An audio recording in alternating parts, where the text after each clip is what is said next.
বিগত 15.5 বছর মানুষের অধিকার নিয়ে যে ছিনিমিনি খেলা হয়েছে, ভোটাধিকার কেড়ে নেওয়া হয়েছে, মানুষের কোনো ধরনের মূল্যবোধ বাংলাদেশে কাজ করে নাই। শুধুমাত্র একটি দলের মূল্যবোধ এই দেশে ছিল, আর অন্য কোনো দলের মানুষকে মানুষ হিসাবে কল্পনা করে নাই বিগত পতিত স্বৈরাচার। সেই সময়ও বিএনপি আপনাদেরকে সাথে নিয়ে আন্দোলন গড়ে তুলেছে এবং কোনো অবস্থাতেই জনগণের অধিকারের সাথে কম্প্রোমাইজ করে নাই। অর্থাৎ ষড়যন্ত্রকারীরা অনেক ষড়যন্ত্র, অনেক প্রলোভন দেখায়ও বিএনপি সেই ষড়যন্ত্রের অংশ হয় নাই এবং কোনো প্রলোভনে পাও দেয়নি। এবং বিএনপির নেতৃত্ব সবসময় জনগণের পাশে থেকে জনগণের অধিকার আদায়ের জন্য লড়াই করেছে। সেজন্যই আজকে বাংলাদেশ জাতীয়তাবাদী দলকে নিয়ে অনেকে একটু ভীত সন্ত্রস্ত। কেউ কেউ বলে, কেউ উনারা কয়েকজনই নাকি দেশপ্রেমিক। আরে দেশপ্রেমের পরীক্ষা তো হয় মাঠে, যেখানে যুদ্ধ হয়। সেই পরীক্ষা উত্তীর্ণ নাম শহীদ জিয়াউর রহমান। কাজেই বক্তৃতা দিয়ে দেশপ্রেমিক হওয়া যায় না। দেশপ্রেমিক হতে হলে কর্ম দিয়ে হতে হয়।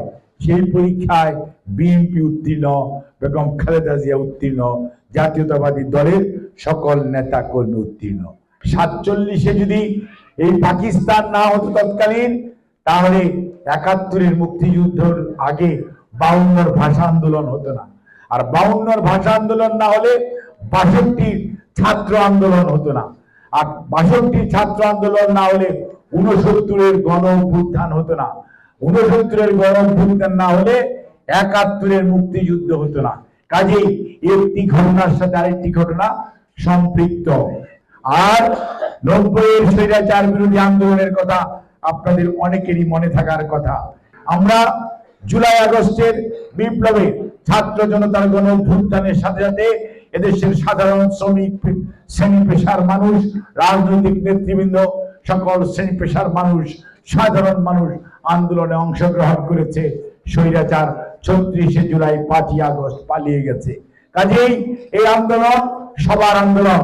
ছাত্র জনতার বৈষম্য বিরোধী আন্দোলন ছাত্রদের ছিল, সেটি পরে জনতার অংশগ্রহণে ছাত্র জনতার গণ অভ্যুত্থানে রূপ লাভ করেছে।